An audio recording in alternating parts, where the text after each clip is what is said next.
I discovered that the Sunny Pines HOA was building 96 luxury homes on my inherited farmland. But when I checked my grandfather's original property surveys, I realized their entire development was suddenly on land that legally belonged to me. You should have seen their shocked faces when I revealed my trap at their community meeting. I never imagined I'd have to fight for land that was already mine. When Grandpa Joe passed away last March, I inherited his 200-acre farm outside Meadow Creek. The farm had been in our family for generations. I lived far away in the city with a busy job, so I didn't visit as much as I should have. One Tuesday morning at 6 a.m., my phone rang. It was Mrs. Wilson, Grandpa's neighbor for 40 years. "They're building houses on your property." Her voice trembled with anger. "A big yellow machine started digging yesterday. You need to come quick." At first I thought she was confused. Maybe construction workers had accidentally crossed a boundary. But Mrs. Wilson wasn't the type to exaggerate. The Sunny Pines people had put up signs all around the area. They were planning to build almost 100 houses on what used to be my east fields. I quickly packed a suitcase and sped off to Meadow Creek. 5 hours later, I turned onto the dirt road leading to Grandpa's farmhouse. The familiar path felt different now. The peaceful countryside was disrupted by the noise of heavy machinery, and dust clouds rose above the trees. As I reached the top of the hill overlooking the eastern section of the property, my heart sank. Bulldozers and excavators were tearing into the soil where Grandpa used to grow corn and soybeans. Workers in hard hats moved around, marking areas with bright orange spray paint. Near the road, a large sign stood, "Future Home of Sunny Pines East, 96 luxury homes." Starting at $450,000, I parked my car and walked towards a woman standing apart from the workers. She wore spotless beige pants and a crisp white blouse, despite the dusty surroundings. Her hair was perfectly styled, and she held a clipboard while talking on her phone. "Excuse me," I said when she finished her call. "What's happening here?" She looked me up and down, like I was bothering her. "We're preparing for residential development," she said in a smooth, practiced tone. "Diane Reynolds, Sunny Pines, HOA president." She extended her hand with no warmth. "This is my land," I said, ignoring her handshake. "My grandfather, Joe Miller, owned this farm. He passed away recently, and I inherited it." Diane's smile didn't reach her eyes. "There must be some misunderstanding," she said. "Sunny Pines purchased this parcel last year. We have all the necessary permits and approvals." "That's impossible," I said, shaking my head. "My grandfather would never have sold this land." "Perhaps he didn't tell you," Diane replied, almost sounding sorry for me. "The sale was finalized 9 months ago. We've been planning this expansion for years." My mind raced. Grandpa had been sick in his final months, but his mind was still sharp. He wouldn't have sold the land without telling me. Something wasn't right. "I need to see those documents," I demanded. "You're welcome to contact our legal department," Diane said, handing me a business card.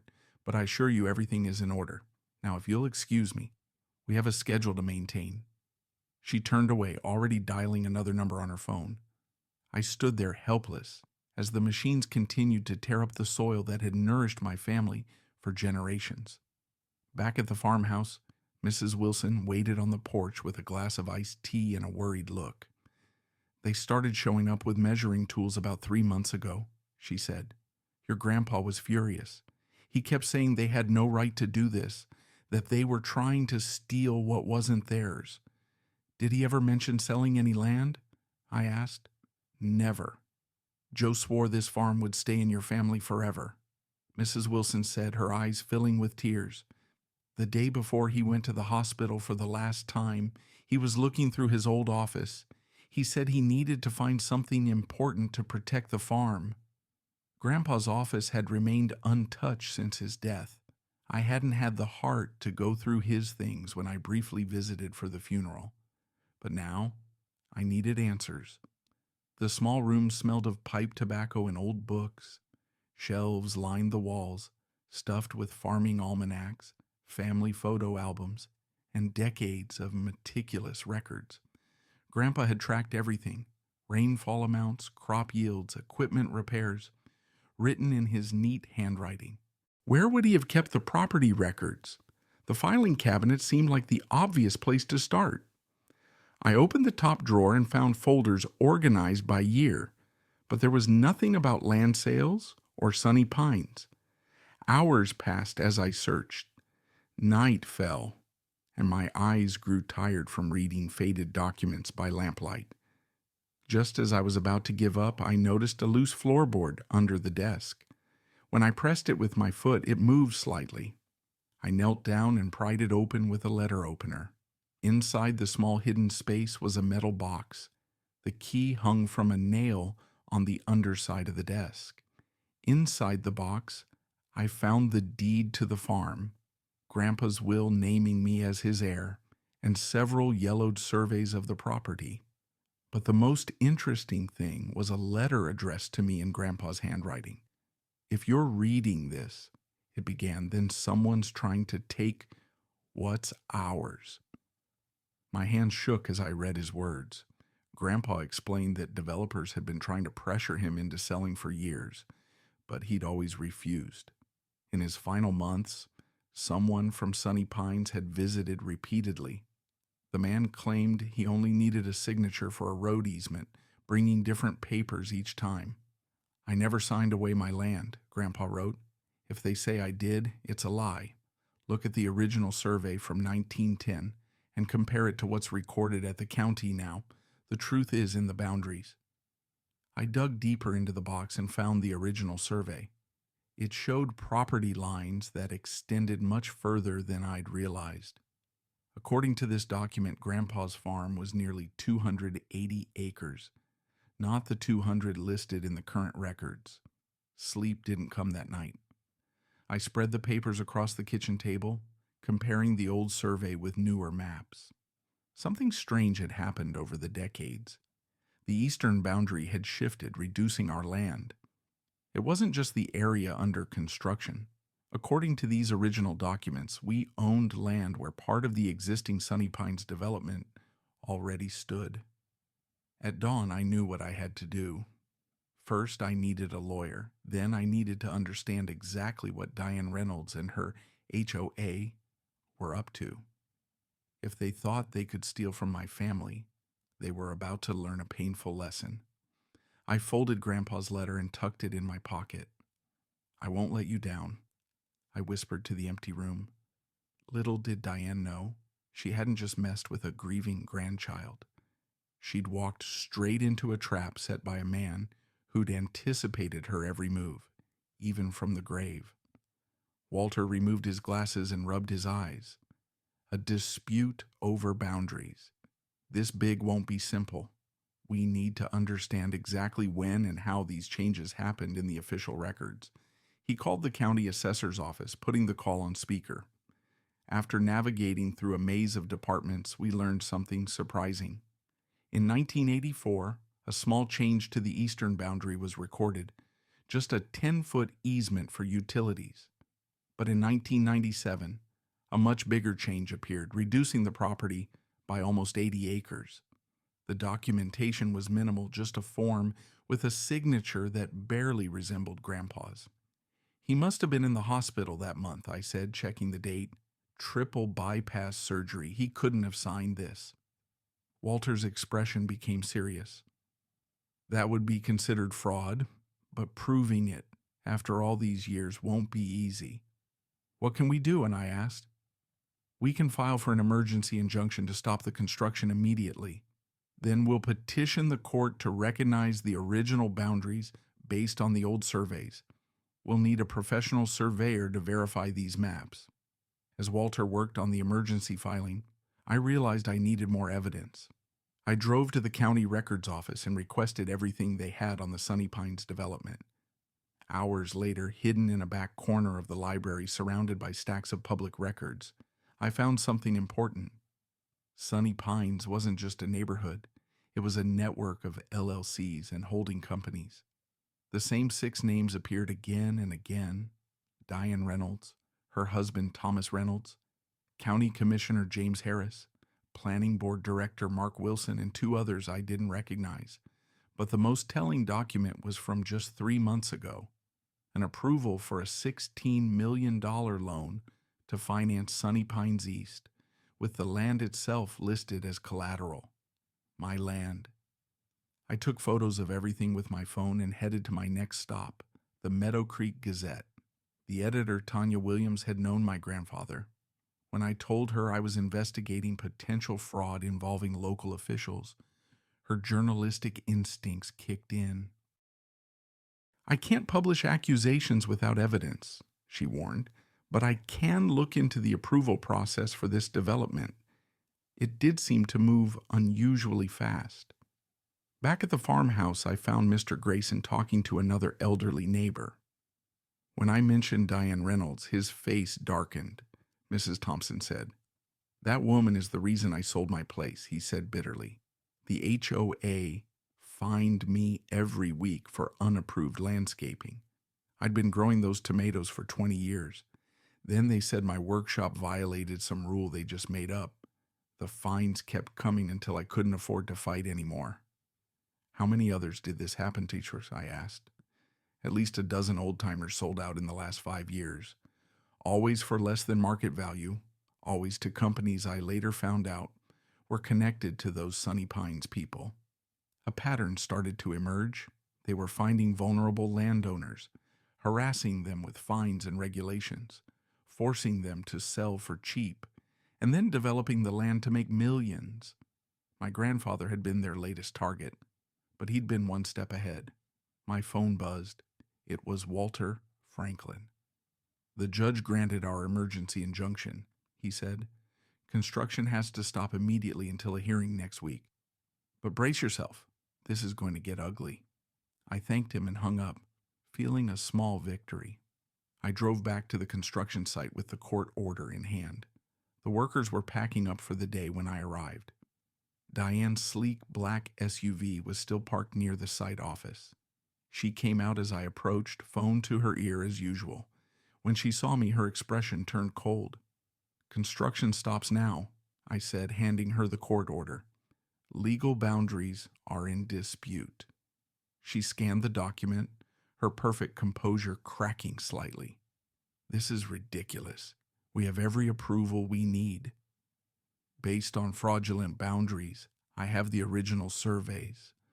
For the first time, uncertainty flashed in her eyes. It quickly vanished, replaced by cold determination. "This little stunt will cost you," she said quietly. "You have no idea who you're dealing with." "Actually, I do. 6 names on dozens of business filings, $16 million in loans, using stolen land as collateral. County officials fast-tracking approvals for projects they secretly invest in." I hadn't planned on revealing how much I knew, but the look on her face made it worth it. Diane's perfectly manicured hand tightened around her phone, her knuckles turning white. "You're making a mistake," she hissed. "We can be reasonable. Perhaps you'd consider a generous offer for the remaining farmland, 7 figures, immediate payment." "Not interested." "Everyone has a price," she said, her smile returning, confident and predatory. "Think about it. You don't even live here. What do you care about some old dirt?" "This old dirt has been in my family for 4 generations. It's not for sale." I turned to leave, feeling her eyes burning into my back. As I reached my car, she called out, "Commissioner Harris is my husband's golf partner. Judge Evans comes to my dinner parties. You think your injunction will last? You're nobody in this town." I drove away, her words echoing in my mind. She was right about one thing. I was an outsider here now. But she'd overlooked something important. Grandpa hadn't been. He'd lived in Meadow Creek his whole life, knew everyone, and was respected even by those who didn't agree with him. And he'd left me more than just land. Back at the farmhouse, I returned to his office. If Grandpa had anticipated this fight, what else had he prepared? I searched more carefully, going through every folder, every notebook. In an album labeled Community Picnic 2018, I found dozens of photos of Grandpa with neighbors, local business owners, and families who had known him for years. Each photo had names written on the back. These weren't just memories. They were connections, people who might stand with me against Sunny Pines. My phone buzzed with a text from an unknown number. Parking violation at your property, fine $500, Sunny Pines, HOA compliance. Attached was a photo of my car parked at Grandpa's farm, my own property. This was how it started, the pattern Mr. Grayson had described, harassment by paperwork. But unlike the others, I knew their game now, and I had something they didn't expect. Grandpa's secret weapon still hidden in his files, waiting for the right moment. As night fell over the farm, I sat on the porch where Grandpa used to tell me stories during summer visits. The eastern fields lay quiet now, construction equipment abandoned under the court order. But this was just the beginning. Tomorrow, Diane would mobilize her connections. The real fight was coming. What she didn't realize was that I'd found more than just property surveys in Grandpa's hidden box. I'd found documents that didn't just question the boundary changes. They revealed who had falsified them, when, and why.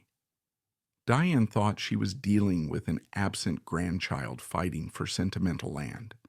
She had no idea she was facing the ghost of my grandfather, who had documented every shady deal and suspicious approval for years. He'd patiently built a case while they thought he was just a stubborn old farmer. The trap was set. All I had to do was let them walk right into it. My heart pounded as I pushed open the glass doors of the Sunny Pines Community Center. Tonight was the night I'd been planning for weeks. Inside, nearly 100 people filled rows of folding chairs. They chatted excitedly about new tennis courts and fancy streets while sipping punch from small plastic cups. At the front, Diane Reynolds stood tall in her bright red blazer, pointing at pictures of big houses on a screen. "Just imagine the swimming pool with its waterfall feature," she said, smiling wide at the crowd. "Our homes will be worth so much more once these new neighbors move in." People clapped, a few even whistled. No one knew what I was carrying in my folder. It would ruin their party. I took a deep breath and walked straight down the center aisle. I said loudly enough to turn heads, "I need to speak about this development." Diane's smile dropped for a second before returning, even faker than before. "We'll take questions after the presentation," she said quickly. "This can't wait," I replied, stepping onto the small stage. Facing the curious crowd, I said, "My name is Alex Morgan. My grandfather owned Willow Creek Farm for 60 years, the old property you purchased." Diane cut in immediately. "Yes, we're very grateful to finally develop that eyesore." Murmurs rippled through the room. I opened my folder and pulled out the first document. "This is the original land survey from 1910, I said, holding it up, "and this is the updated survey from 1978. I held up another paper. "According to these legal documents, my grandfather's land extends 80 acres farther east than what appears in current county records." I turned to face the HOA board members seated in a row behind the podium, placing copies in front of each of them. "Put simply," I continued, "you're building on land that legally belongs to me, and not just the new development. According to these boundaries, 20 existing homes and your clubhouse are sitting on my property too." The room exploded with voices. People stood up and someone knocked over a chair. "This is ridiculous," Diane shouted, grabbing one of the surveys. "We have permits. We've sold lots. Construction has already started." I stayed calm while she grew redder. "Your permits are based on incorrect property lines," I replied. "I've filed papers with the court to stop all building immediately." Gerald Fisher, the balding HOA treasurer with thick glasses, studied the documents with growing panic. "Diane," he whispered loudly enough for the microphone to catch, "these boundary markers match the old creek bed. They look real." She yanked the papers from his hands. "This is clearly some kind of trick to get money from us. We'll fight this nonsense. You're welcome to try, I said, pulling out one final document. But here's something you should know. According to these legal boundaries, your personal house, Diane, sits entirely on what is legally my land. The room went completely quiet. People looked at each other, suddenly understanding what this meant. 20 families might not actually own the land under their homes. A man in the back stood up. Are you saying we might lose our houses? Before I could answer, Diane slammed her hand on the podium. This meeting is over. Everyone out. The board needs to discuss this privately. As people shuffled out, whispering nervously, a younger woman touched my arm. I'm Rachel Winters. I just put my life savings into a lot in the new section. What happens to me? I hadn't expected to face the human cost so directly. I'm not trying to hurt regular people, I told her honestly. This is about fixing a wrong. Don't listen to a word she says, Diane hissed suddenly beside us. After everyone else left, she leaned close to my face. You have no idea who you're messing with. I built Sunny Pines from nothing. Nobody takes it from me. Her threat hung in the air as she stormed off, leaving me alone in the empty room. Through the windows, I could see clusters of worried homeowners in the parking lot. My phone buzzed with a text from Mr. Wallace. How did it go? I typed back. They know now. Get ready for their next move. What I didn't tell him was how shaken I felt. I had lit the fuse, but I wasn't sure if I was prepared for the explosion that would follow. These weren't just paper houses on a map. They were people's homes and dreams. But they had built those dreams on my grandfather's stolen land. Someone was going to lose everything, and Diane Reynolds wasn't going down without a fight. I jerked awake to the sound of engines outside my grandfather's farmhouse. Bright lights flooded through the windows. I stumbled to the porch to find 3 white SUVs with Sunny Pines security painted on their doors, parked in a row, blocking my driveway. Men in uniform stood by the vehicles. One stepped forward, handing me a thick envelope. Cease and desist notice from the Sunny Pines Homeowners Association, he said flatly. You are ordered to withdraw all claims against the development or face legal action.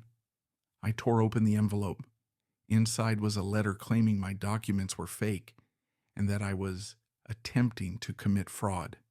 They demanded I pay for damages to the community's reputation. You can't be serious, I said. The man shrugged. Just delivering the message. Have a nice day. He returned to his vehicle, but none of them left. I tried to leave for breakfast in town, but discovered they had placed large concrete blocks across the end of my driveway overnight. Sorry, sir, one guard said without looking sorry at all. This access point hasn't been approved by the development committee. It's been closed for safety reasons. I was trapped on my own property. I called the sheriff's office, but they said they couldn't help with a civil dispute and suggested I get a lawyer. My phone rang. Diane's name flashed on the screen. I hadn't given her my number. Good morning, she said sweetly when I answered. Enjoying the view? This is harassment, I said. You can't block access to my property. Actually, according to county records, the real ones, that driveway crosses Sunny Pines' common areas. We're within our rights to control access. You know those records are wrong, I said. She laughed. Let me explain how this works. The county commissioner plays golf with my husband every Sunday. The building inspector's daughter works for my real estate company. The water department supervisor lives in Sunny Pines. I felt my stomach drop as she continued. By tomorrow, your farmhouse will be cited for at least 15 code violations. Your water might get shut off due to maintenance issues. Local contractors won't return your calls because they know better than to cross me. That's illegal, I said. That's small-town politics, she replied. You can't win this, but I'm reasonable. Drop your claims, sign over the disputed acres, and this all goes away. I'll even throw in a nice payment for your trouble. This isn't about money, I told her. It's always about money, dear. Think it over. You have until tomorrow. She hung up. I stared at my phone. then at the security vehicle still parked outside. They weren't leaving. True to Diane's word, by afternoon a county inspector arrived to examine the farmhouse. He found problems with everything: the wiring, the septic system, the porch railings. He handed me a list of violations that would cost thousands to fix, all needed immediately. As he left, another truck arrived. Workers put up signs along my property line: future home of Sunny Pines, East luxury living coming soon. My water pressure dropped to a trickle. When I called the utility company, they claimed there was maintenance work happening and couldn't say when it would be fixed. I tried ordering pizza delivery for dinner. The driver called to say he couldn't find my address, though delivery had never been a problem before. I was being cut off step by step. That night, I sat on the porch in darkness, watching the security lights sweep across the fields where my grandfather had once grown corn. The bulldozer sat silent in the distance, waiting to continue destroying his legacy. My phone lit up with a message from Mr. Wallace. They filed a countersuit claiming your documents are forged. Court date set for 3 months from now. They'll keep building in the meantime. 3 months. By then, the houses would be half finished. The damage would be done. I scrolled through my contacts looking for anyone who might help. A name caught my eye: Janet Rivera, a reporter for the local newspaper. We'd gone to high school together. I hadn't spoken to her in years, but maybe. As I considered calling her, headlights appeared on the long driveway. A car carefully maneuvered around the concrete barriers and approached the house. I tensed, wondering what new trouble Diane was sending my way. The car parked, and a familiar figure stepped out: Gerald Fisher, the HOA treasurer who had examined my documents at the meeting. I shouldn't be here, he said nervously, glancing back at the security vehicles. If Diane finds out, why are you here? I asked. Gerald pulled out a flash drive from his pocket. Because what she's doing isn't right. I've been keeping the HOA books for 7 years. There are things you should see. I invited him inside, away from watching eyes. At my kitchen table, he opened his laptop and showed me financial records, meeting minutes, and emails. Diane and the board have been using HOA funds like their personal bank account, he explained. Special fees that disappear, contracts that go to family members, reserve funds invested in private businesses. Why show me this? I asked. Because I'm not the only unhappy homeowner, Gerald said. Many of us are tired of her rules and control. When you showed up with those property documents, it was the first time I've seen her scared. He pointed to a spreadsheet. Look at these special assessments from last year. Every homeowner paid $2,000 for road repairs. The actual work cost half that amount. The rest vanished. That's theft, I said. Gerald nodded. And there's more. The 20 homes you said are on your land. The people who live there have been complaining about drainage problems for years. Diane keeps promising fixes, but nothing happens. Now we know why. She knew those houses might not legally belong to the HOA. As we talked, my phone buzzed with texts from numbers I didn't recognize. We support you against Diane, read one. The Millers, 42 Sunny Pine Lane. She fined us $500 for planting vegetables instead of flowers. Can we help? The Jackson family, said another. Our children's playground equipment was removed without notice. We want to join your fight. The Rodriguezes, read the next. Gerald smiled slightly. I may have shared your number with a few friends. For the first time since this battle began, I felt hope. Diane had power, connections, and money, but she had also made enemies, many of them. We need a plan, I said, and I think I know where to start. As Gerald left, carefully driving past the security vehicles, I watched a light rain begin to fall on the half-built houses in the distance. Diane thought she was punishing me into submission. Instead, she had just helped me find the allies I needed to win this war. Tomorrow would be different. tomorrow I would stop playing defense. My grandfather always said, "The best trap isn't one your enemy walks into, it's one they help you build without knowing it." Diane had just handed me the final pieces I needed. My water got shut off yesterday. The electricity followed this morning. I stood in my grandfather's kitchen looking at spoiled food in the warm refrigerator. Diane Reynolds thought she could bully me off my own land by making life unbearable. She had another thing coming. I grabbed my notebook and headed out. If Diane wanted war, I needed allies. The first person I visited was Mrs. Thompson, who answered her door in a flowered housecoat. "They shut off your utilities," she gasped. "That's illegal." "So is building on my land," I replied. "But Diane has friends at the county office," she said. "I need to know who else might hate the HOA as much as we do." Mrs. Thompson's eyes lit up.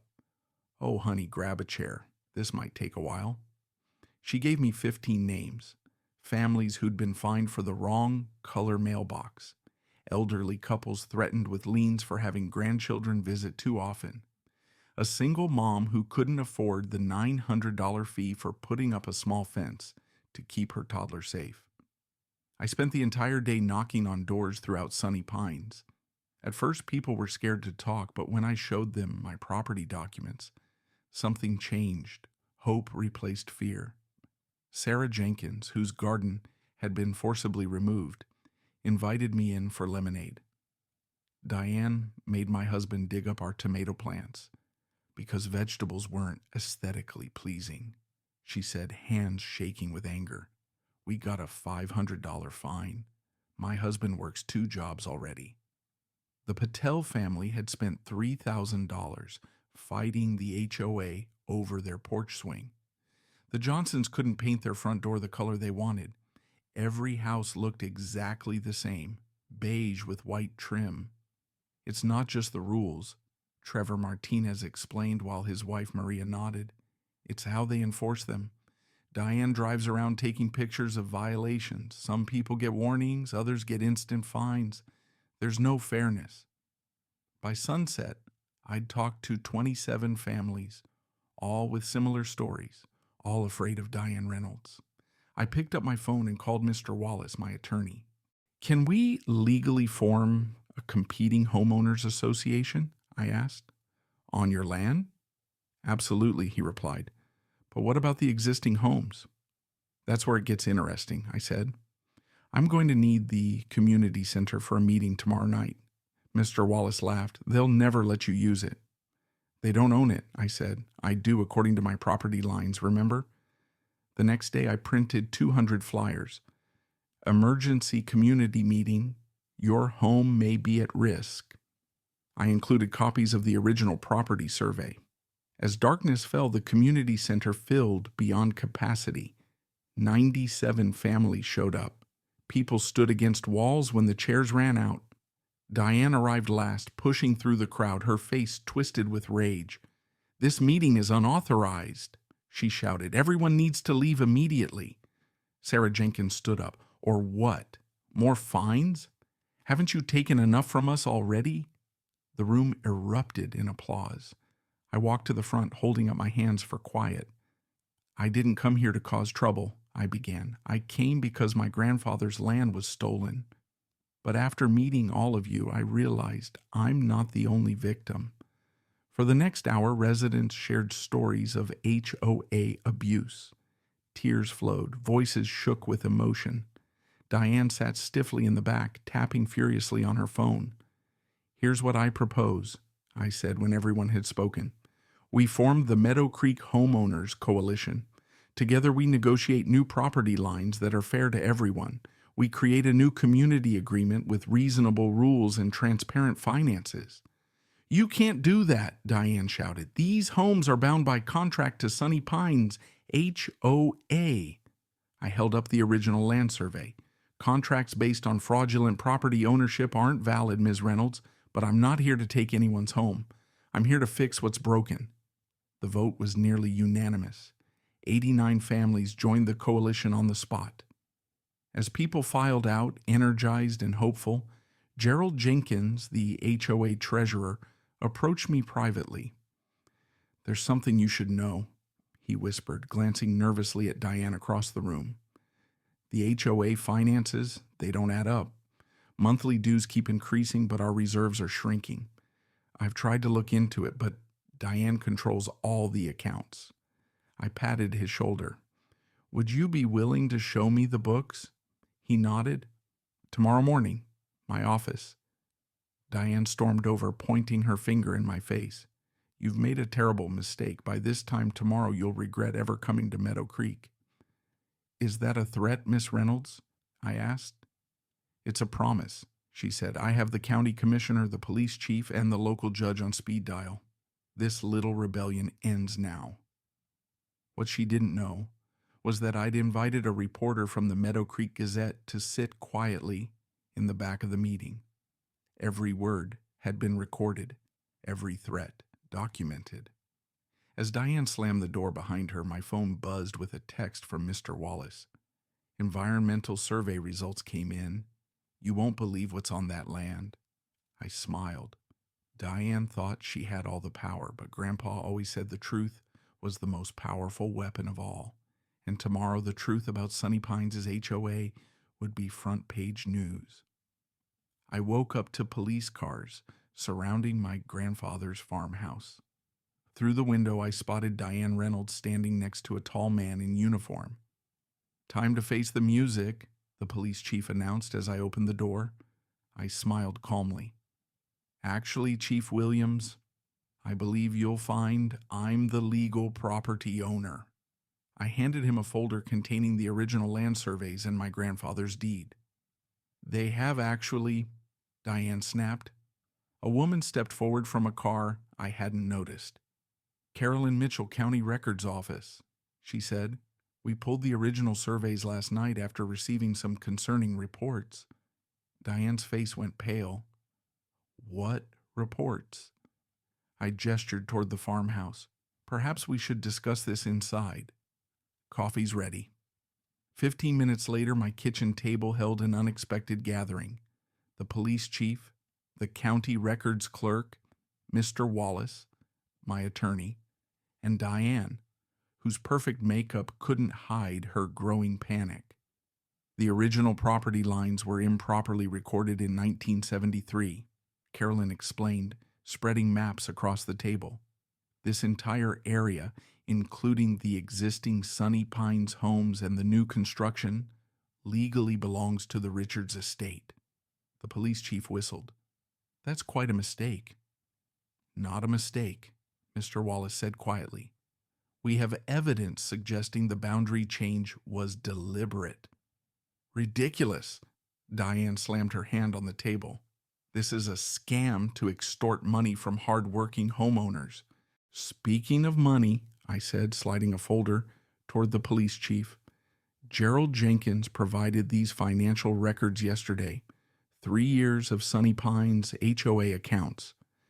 As the chief flipped through the pages, his expression darkened. Ms. Reynolds, can you explain why $427,000 in homeowner dues was transferred to Sunshine Consulting, LLC? That's our legitimate management company, she replied stiffly. Registered to your son-in-law, I added, along with 4 other companies that charge the HOA for services, landscaping, security, maintenance, legal counsel, all going to businesses owned by your family members. The chief closed the folder. Ms. Reynolds, we're going to need you to come down to the station. This is absurd. Do you know who I am? My husband plays golf with Judge Harrington every Sunday. As the chief led a protesting Diane out, Carolyn turned to me. What happens now? Those people's homes, I began, then assured her, I have no intention of evicting anyone, but the development needs to stop until we can properly survey the wetlands. By afternoon, construction had halted. Local news vans lined the street outside the farmhouse. My phone rang constantly with calls from worried homeowners. I called an emergency town hall meeting for that evening. The local high school auditorium was the only space large enough. Nearly 400 people packed the room, existing homeowners, construction workers now without jobs, county officials, and curious locals. Fear and anger filled the air. I took a deep breath and stepped up to the microphone. My name is Richards. This was my grandfather's land. I didn't come here looking for trouble. I came to honor his legacy. Shouts interrupted me. What about our homes? We'll sue. My life savings are tied up in that house. I raised my hands. Please, I'm not here to take anything from you. In fact, I want to offer a solution that benefits everyone. The room quieted slightly. First, all existing homeowners will receive proper legal deeds to their property. No one will lose their home. Murmurs of relief spread through the crowd. Second, the new development will be redesigned to protect the wetlands that my grandfather cherished. These aren't just swamps. They're critical habitats and natural flood protection for the entire area. I clicked to the next slide, showing Grandpa's environmental studies. These wetlands are home to 3 endangered species. Building on them isn't just wrong, it's illegal under federal law. A man stood up. I put my life savings into a lot in the new section. What happens to my investment? Fair question, I said. We're establishing a property exchange program. Anyone who purchased in the protected area can swap for an equivalent lot in the redesigned development. No one loses their investment. For the next hour, I outlined my vision. A community that balanced homes with nature, transparent governance, reasonable rules, and fair fees that actually went toward community improvements. Towards the end, Sarah Jenkins took the microphone. I've lived under Diane's rules for 8 years. I couldn't paint my door blue. I couldn't grow tomatoes. My kids couldn't play outside after 7 p.m. because it violated the noise ordinance. She looked around the room. Is that really the community we want? By the time the meeting ended, we had over 300 signatures supporting the new Meadow Creek Community Association. Even some of Diane's former allies joined, including Gerald, who agreed to help untangle the financial mess. The next 6 months weren't easy. Diane hired expensive lawyers who tried every trick to overturn our claims, but the evidence was too strong. She eventually accepted a plea deal on the financial fraud charges. Today, 1 year later, I'm sitting on my grandfather's porch watching kids ride bikes past houses, with doors painted every color of the rainbow. The community garden, where Sarah's tomatoes grow tall, is buzzing with neighbors sharing gardening tips. Behind me, Grandpa's farmhouse has been transformed into our community center, with classes, meetings, and celebrations happening daily. The wetlands are protected by a conservation easement with walking trails and educational signs explaining the importance of each plant and animal. Mrs. Thompson joins me on the porch, handing me lemonade. Your grandfather would be bursting with pride, she says, pointing to where construction has finally resumed on the redesigned development. Smaller homes, more green space, solar panels on every roof. I found something while cleaning out his study, I tell her, pulling out a faded notebook. Grandpa's journal from 30 years ago. He fought the original developers back then, too, when they first tried to build on the wetlands. Mrs. Thompson smiles. He always said you were just like him, stubborn as a mule when fighting for what's right. In the distance, a blue heron rises from the protected marsh, soaring above homes where people now live in harmony with the land. Sometimes the best trap isn't about catching someone doing wrong. It's about showing them a better way to do right. Diane's HOA tried to steal my land, but instead they gave me something far more valuable.